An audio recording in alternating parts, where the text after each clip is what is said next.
speakers. The room is small enough. No. Okay.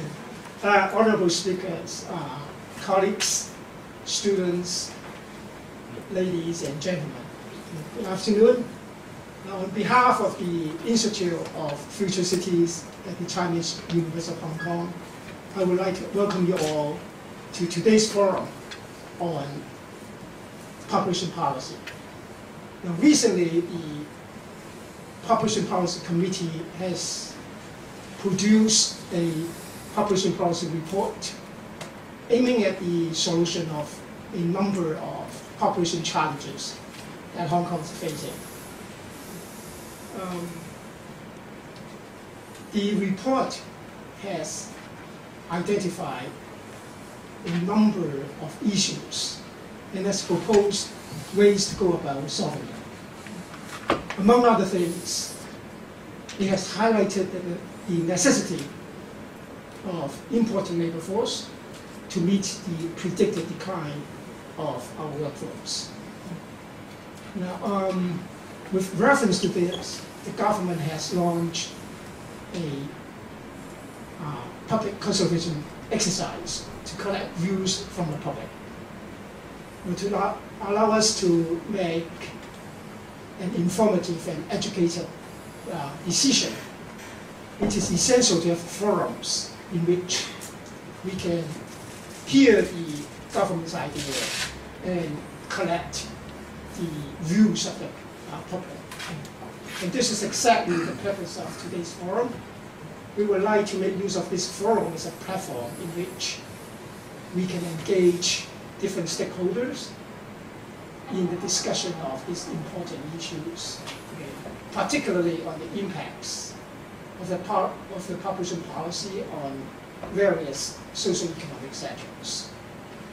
And hopefully, through the discussion, we will make a sensible decision on our population policy. Okay. Today, we are indeed very honored to have a number of speakers. Okay. We have Ms. Doris Ho, Head of the Policy and Project Coordination Unit at the Chief Secretary's Office. Dr. Kenneth Tang, Council Member of the Hong Kong Institute of Planners. Mr. David O'Rear, Chief Economist of the Hong Kong Chamber of Commerce. Professor Yip Siu Fai of the Department of Social Work and Social Administration of the University of Hong Kong. And then we have Professors Mei Kam and Yu Chong Yim. They are the Associate Directors of the Institute of Future Cities at the Chinese University of Hong Kong. Okay.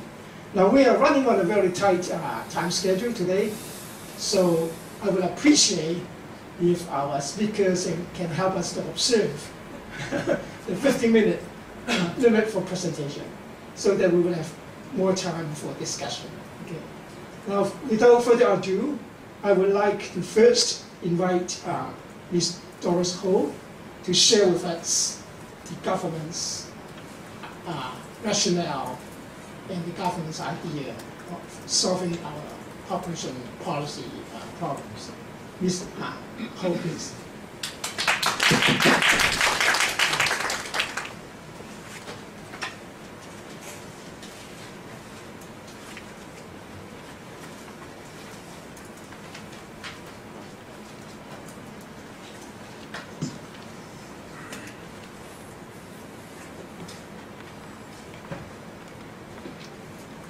Hi, good afternoon. I'm Doris, working for the Secretary of the Steering Committee on Population Policy.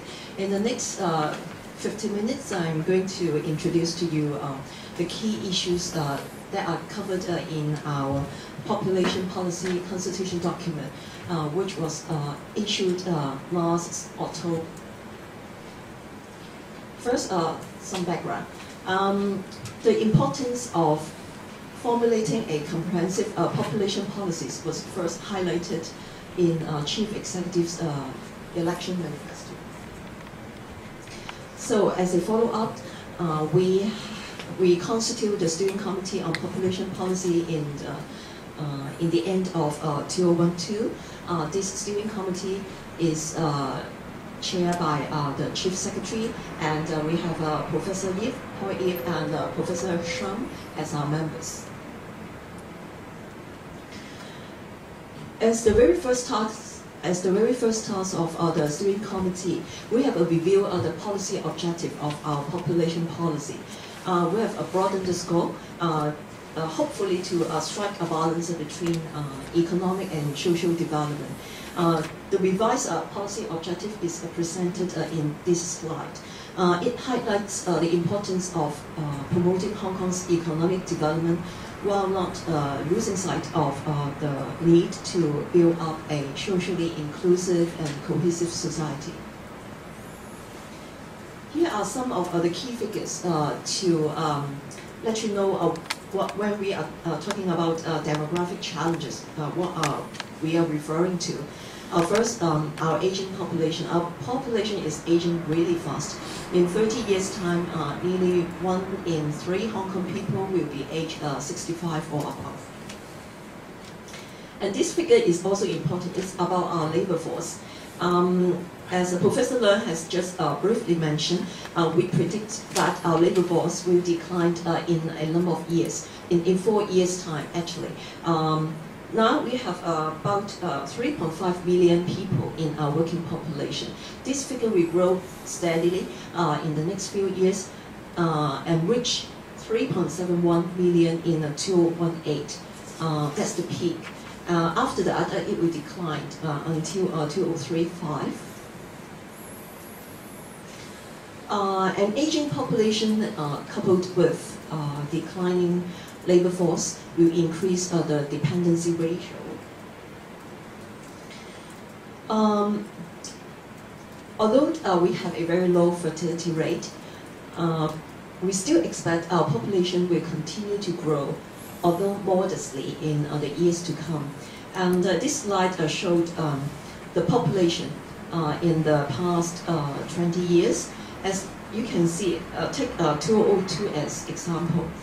If not for the one-way permit holders, that means at present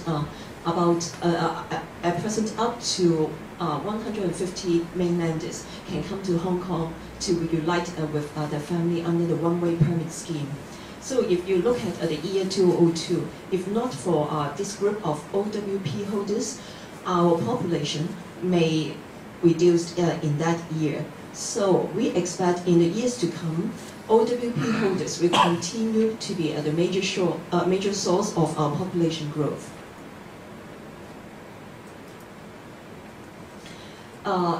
Let's go over the issues in our consultation document one by one. First, quantity. We have just mentioned we expect our population will decline in 4 years' time. So a question that you may ask is whether we have enough people to work by then, and who else from the existing population can work. This pie showed the status of the 1.6 million economically inactive people who are within the working age. As you can see, that there are two large groups, the two major groups. One is the homemakers, who make up about 40% of the 1.6 million people, and another major group is the retirees, who are about 15% of this group of people. This slide compares the labor force participation rate of Hong Kong women against men. As you can see, consistently across all age groups, Hong Kong men have a higher labor force participation rate than women. This phenomenon is not uncommon in other places. But when compared with other places such as Singapore, Hong Kong women have a lower labor force participation rate. Now the rate is about 50% for Hong Kong women. For Singapore, it's about 58%. So we will ask, in terms of number, there are about 0.5 million female homemakers who are aged between 30 to 59.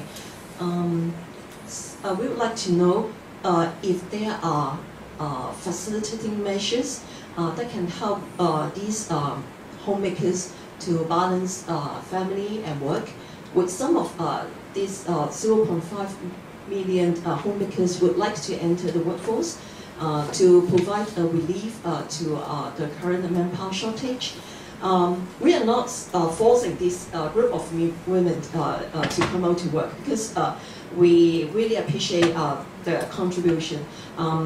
They work, they stay in the family as homemakers, making an equally important contributions to society as those working women.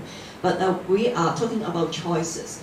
If there are support services such as better and more affordable childcare services, if there are more part-time jobs in the job market, but some of them would like to come out to work, that's the question we would like to ask. This slide is about the labor force participation rate of our mature workers. By mature workers, we refer to those who are aged 50 to 59 and 60 to 64. We compare Hong Kong situations with those in Japan, Singapore, South Korea, and Taiwan. As you can see, in terms of lower labor force participation rate, Hong Kong is lower as compared with Japan, Singapore, and South Korea. So this is the issue of retirement age. If some of the early retirees would stay longer in the labor force, we see this would provide a good source to solve the manpower shortage Hong Kong is currently facing. But how can we do that without affecting the upward mobility of our young people? There are other groups of people whom we think can, through working in the job market, better integrate into the community. These are the new arrivals, persons with disabilities, and the ethnic minorities. But we know they need some kind of support services, such as childcare, retraining services, job matching services, to help them to find jobs and settle in their jobs. After quantity, we will look at the quality. In recent years, the quality of the post-secondary graduates is a matter of concern. There is also the problem of a skills mismatch. For example, employers of some industries, such as those skill-based industry, aircraft maintenance, lift maintenance, have long complained that they are not able to recruit enough young people to fill their vacancies. But at the same time, with the increase in educational opportunities in the last 10 years, the educational level of young people are rising. For those secondary school graduates who cannot go to universities, they may sign up sub-degree programs. But for some sub-degree graduates, after the graduation, they may find a difficulty in finding jobs that can match with their aspirations. So there is a mismatch between the need of the job markets and the aspirations of the young people. The upward mobility of young people is also attracting more and more concern. As you can see from the last bullet point, in terms of their wages, young people in the last 10 years, their wages have more or less remained at the same level. So we have asked in the consultation document whether we should diversify our economic base to provide new growth areas for our economy, while at the same time increasing the job diversities for our young generations. At present, our economy is essentially service-oriented. Should we broaden our economic base to other areas to other high-valued added areas to increase quality jobs for our young people. And how we can ensure young people trained through our education and training system can be more employable? Should there be more collaborations between the business sector and the universities in curriculum design? How can we better integrate institutional learning with workplace training? We also think it's time to enhance the status of vocational education, because with the introduction of the qualification framework 5 years ago, we think some of the vocational-based, those skills-based programs are being able to outline a promising career and articulation pathway for our young people. So it's time for the community, including the students, the parents, as well as secondary schools, to have a better understanding of what kind of opportunities vocational jobs, these skills-based trades can offer to young people. After looking at our local population, we think for Hong Kong to remain competitive, we need to attract top talents from outside. This slide summarizes the 4 major schemes under which Hong Kong can import professionals or talents into other city. As you can see, the number is not great. For GEP or the ASMTP, that means the 2 scheme, looking at the figure in end 2012, there were only about 85,000 people approved under the scheme working in Hong Kong. In terms of share of our workforce, it's only about 2.5%. And for the last one, I think institutions may be more familiar with. It's the EN. This is the scheme for students coming from overseas or the mainland. After they have finished their post-secondary studies here, they can stay at least for 1 year to look for jobs. And for the low-skill sector, there have long been complaints about not being able to recruit enough workers for the trade. This included construction, retail, catering, elderly care. We have the supplementary labor scheme, but under which Hong Kong employers can import low-skilled labor from outside. But this scheme, the SLS, is not without constraint. For example, it excludes 26 job categories. And among these 26 job categories, there are cashiers, drivers, cooks, and sales assistants. And these are some of the trades which have faced severe manpower shortage in the past years. This is just give you a comparison of the size of the imported low-skilled workers in Hong Kong. Although we have long suffered from labor shortage at the low-skilled spectrum, in terms of number, we have only imported a very small number of workers from outside as compared with Macau and Singapore. We also have the observation that with the rising education level of young people, more and more young people would not like to take up low-skilled jobs, but the existing workers doing these kinds of jobs are also aging. So how are these jobs to be filled after the existing workers retire? In the consultation document, we have asked for the talent admission, whether we should make our scheme more target-oriented. By this, we have made reference to some overseas experience, such as those in Australia and Canada.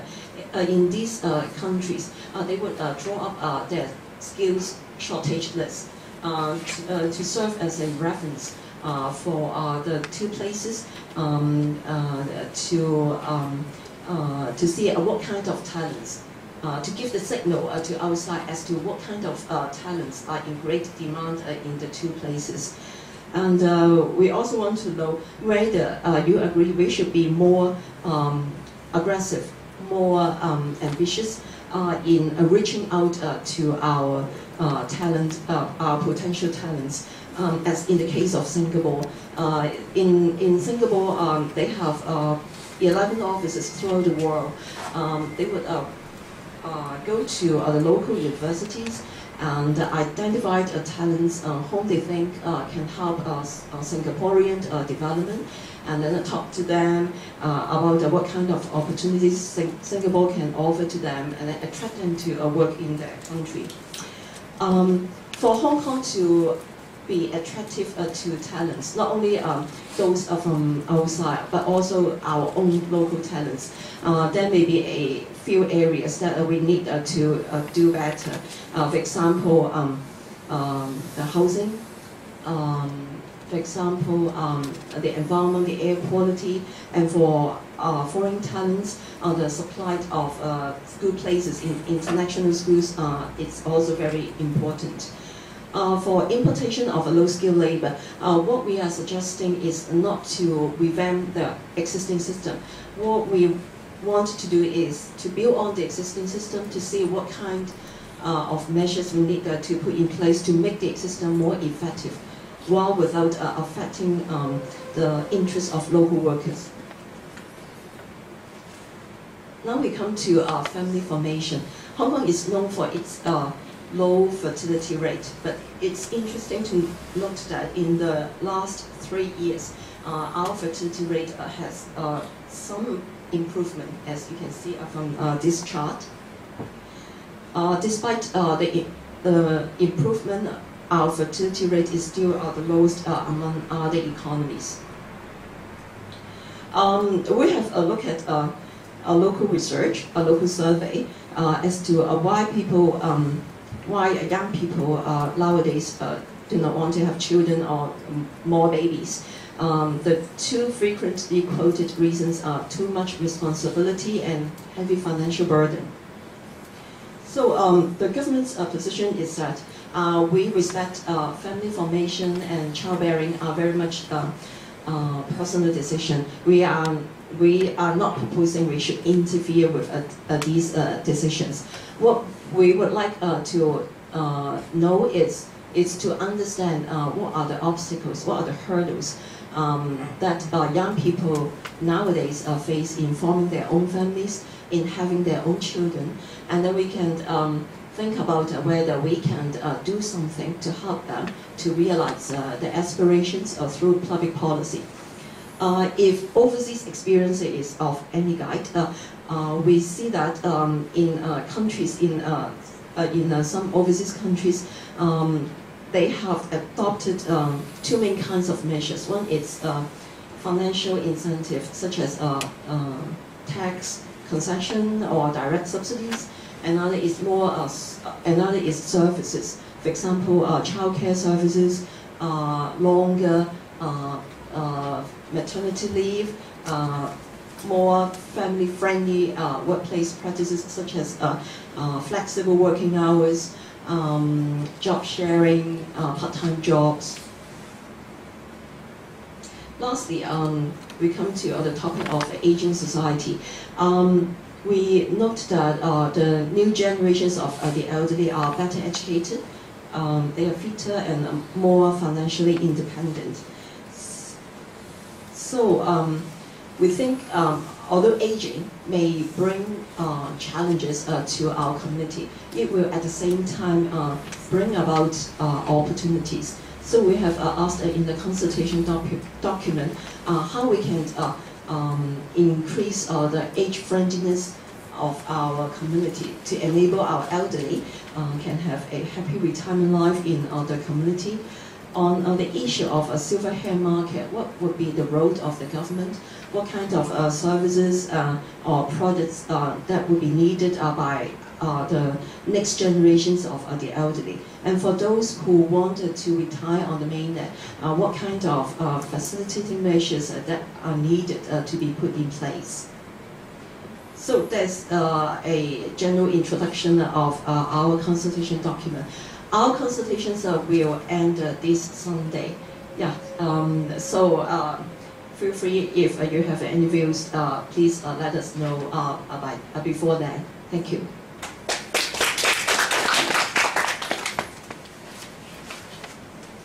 Okay, thank you, Ms. Ho. Our next speaker will be Dr. Kenneth Tang. He will be giving his perspective from the panel's point of view.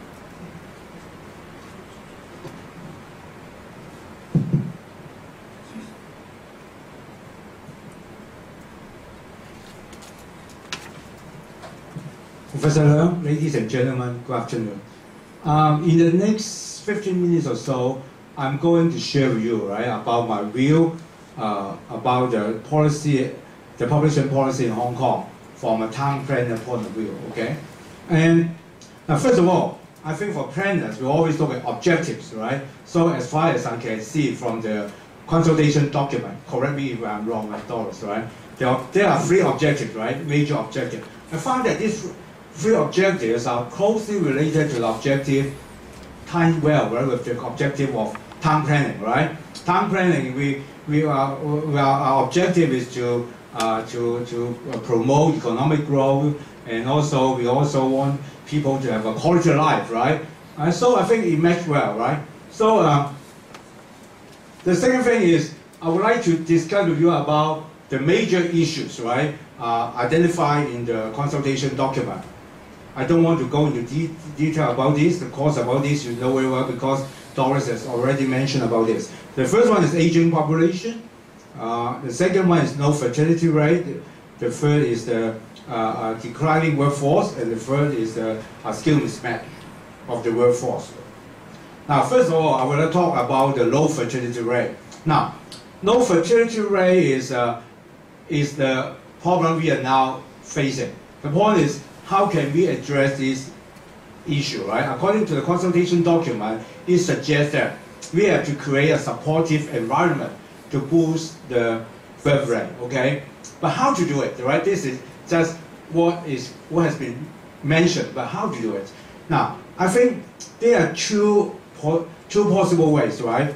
The first one is to provide adequate financial support to the young couples, right? So that to make them more willing to give birth to babies, right? But according to the measures and practices which have already been implemented in other countries, like Singapore, I learned it from Doris last week, right? It was not that successful. In fact, they tried to, offer a lot of incentive to the young couples. The situation remains, okay? So I think from the planner's point of view, I think the second course should be more important than the first one.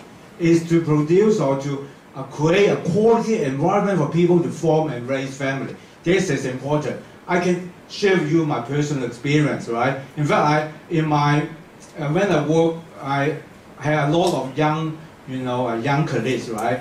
They always, most of them, they don't give birth to babies, right? I just want to know why. Because they have very high income. They live in a very large house. It's very strange, right? So I asked them, are you worrying about the burden? No, because they're so well off, they don't have to worry about this. What they're worrying is that maybe they are too pessimistic, right? The reason most of them tell me is, I don't think Hong Kong can create a good environment to rear my child. And also, it may not be, in Hong Kong, I don't think Hong Kong is favorable and has a favorable environment for growth of the young generation. I can say, these colleagues, right, or my friends, they are too pessimistic, right? But how can we change their mind? In fact, we can do more, right, on this. I can say, most of the people, they don't want to give birth to babies because they are rather pessimistic about the quality of environment, right?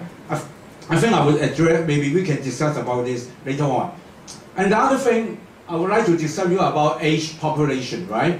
Now, for aged population, for the elderly, they are facing several major problems. The first one is income. I don't know why. Most old people, they are poor, right? They don't have much money, right? Maybe in the previous generation, there is no good pension scheme or retirement scheme, right? So most of them, they have to rely on their kids, right, to support their life after retirement. So most of them are poor. But now I think in Hong Kong, I think what we can do is provide more financial subsidies. I think the government has already done a lot on this aspect, right?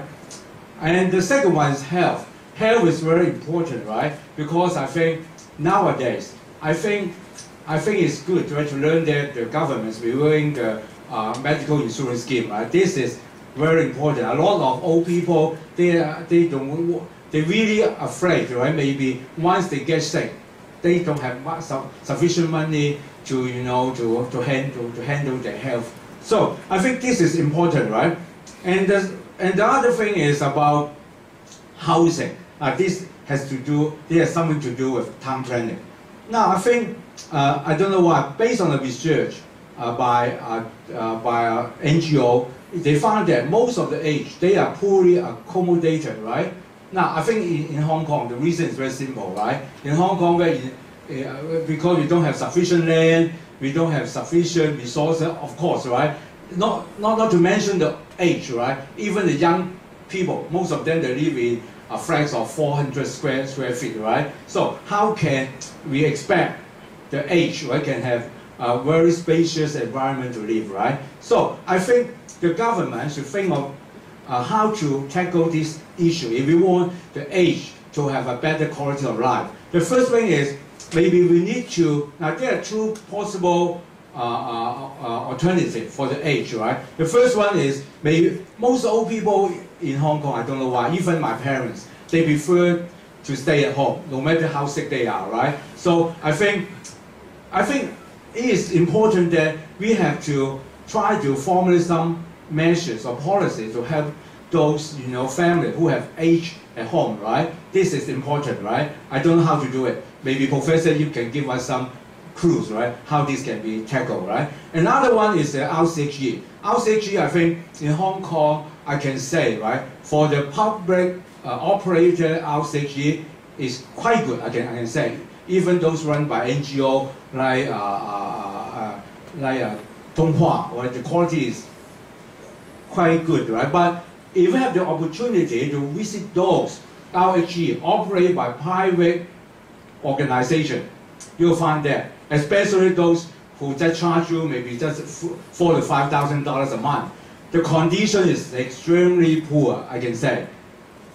They are, you would, once you enter into the RCHE, you want to come out because it's so smelly, right? I can tell you. So I think the government should think of some way to tackle this issue. And the mobility, I would like to say, now, in the planning process before, right, the governments may have not put much focus on the mobility of the age, but I can say this is important. I would like to share with you one of my experience when I worked in the district planning office in one of the new towns. In fact, I planned a large area of open space next to the railway station, right? It should be a very good location.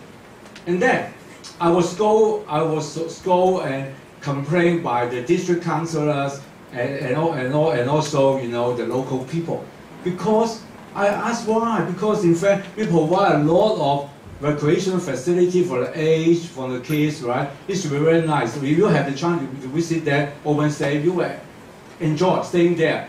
The reason is very simple, right? Because if you have a chance to visit the open space, you will find that you want to access that open space, you have to cross the highway. They will separate them from the residential area by highways, right? You want to reach there, you have to go there by going through subways. I can tell you, old people, they don't like subways. The reason is very simple. When you get old, you will know it. It's not that easy to go downstairs and go upstairs again. And also, it's not secure, right? So I think in the future, I think we have to think more about this, right? Especially the the elderly, right? I think we have to plan for the mobility of the age, right? This is important. And also the facilities. Because for the planning of some new towns, Because when we planned the new town, maybe many years ago, most of the population there, they are very young, right? But because now those kids, right, has grown up, maybe they have already left their family. So most of the population there are aged people, right? But the facility remain unchanged. That would be a problem. That is not the problem of planning. It should be a problem of, you know, another department, right? LCSD, right? LCSD should to review the facilities to be provided there. Another one is I want to mention as well skill mismatch, right? I think I talked to a lot of young people, right? After they finish their university education, they still stay at home, not willing to go out to work. The main reason is because they said no job can suit their skill set. This is very important. So I think Doris was right. I fully support your suggestion. We have to diversify our economic base, right? Now in Hong Kong, it appears that all the people are working in two sectors, right? One is the financial sector, and the other one is the service sector. But some young people, I know a lot of them, they are very good in IT. They are very good in creative job, in innovative job. But all the jobs available cannot suit their skill set. So I think it's about time for the government to do more study, right? To find out how we should restructure our economic base, how we should restructure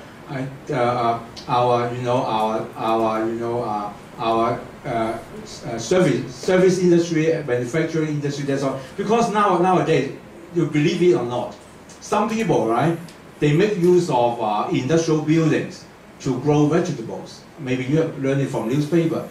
Some even they try to rear fish in the industrial buildings. All these are called innovative industries. Right? Some are creative industries. So I think it's time to think how we can diversify the economic base so that the jobs can suit the skill set of our young generation. The next one is about the training provided by universities. I think it's about time, right, to review the curriculum and the pedagogies, right? I think, I don't know why, I talked to some graduates from university, they always told me, right, what they learn in universities cannot be used, right, when they come to work. I don't know why, right? So I think this is about time, right, to think about this, right? This is important, right? The next thing is about how can we maintain a steady supply of quality workforce, right? Now, some people say, okay, we can extend the retirement age, we can, encourage people working at home, just for example, the working mothers, and so also some working mothers, they work as part-time in some organizations. But I can tell the government should do more. The reason is very simple. Right? For example, for extending the retirement age, right? It will create a lot of conflicts, right? For example, the young generation, they may not like it, right? They are waiting for so long to, in order to get promoted, right? Suddenly his boss said, oh, I have to extend my retirement age. So it will cause a lot of internal conflicts, right, in the organization. If we extend this kind of, extend the retirement age of some existing workers, right? We have to be careful about this. And the next thing is, how about working mothers? Maybe they can work at home, maybe they can work part-time. I'd like to share with you one experience. I have a friend who worked in a school, right, as a half teacher. Have you heard about this? They work as a half teacher in a primary school or secondary school. She complained a lot because, in fact, in theory, he just works half-time. But for the job, she has to carry out. The headmaster, offer her the workload of a full-time staff. But she just needs to work half day. So she has to bring the work back home, right? So the government should do something on this, right? Because in fact, in theory, it works, but in practice, we have to, tackle those kind of problems, okay?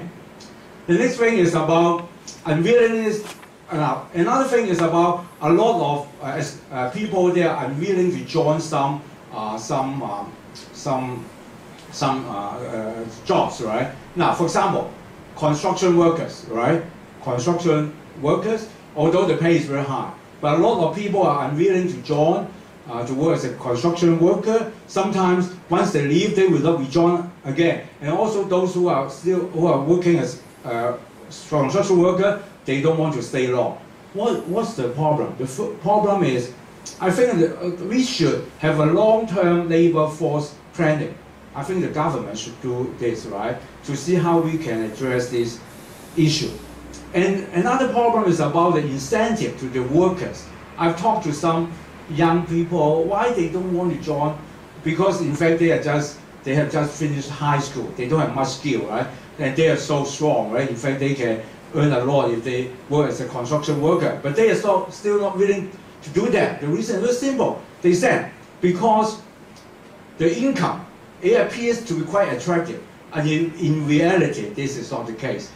Because in the construction industry, you will know that there are contractors, subcontractors, subcontractors. So in fact, the worker, the actual amount of money received by the worker is not that much, right? And also, they cannot see they have a good future, right? Because they think that, okay, I can resolve my financial problem maybe just for a few months. How about next year? I don't know. And the last point is very important. It's about import of labor from other places. This is important. For the long term, I don't think it's good to import external workers. We have to plan. We must plan our labor force, right? But in the short term, I can tell you, because I attend. Have you heard about long-term housing strategy?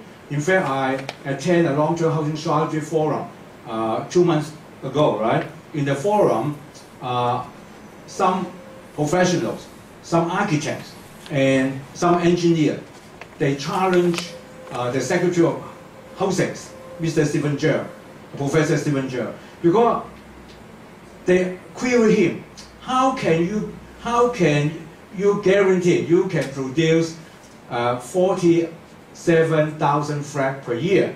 In fact, even you have the land, okay, I assume you can resolve all the land issue, right?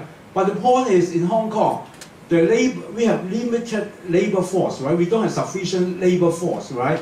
That means you have the land, but you don't have sufficient workers to implement the projects.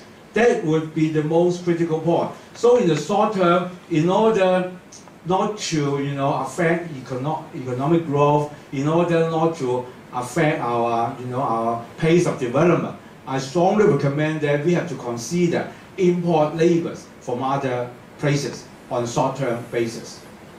The next thing is about retain talents, right? Doris mentioned about this. We all know, but why? How can we retain local talents? How can we attract talents, just like Singapore, from other places? I think the most important thing is we have to, what they concern most, the talents, is not mainly because of the income or the wages.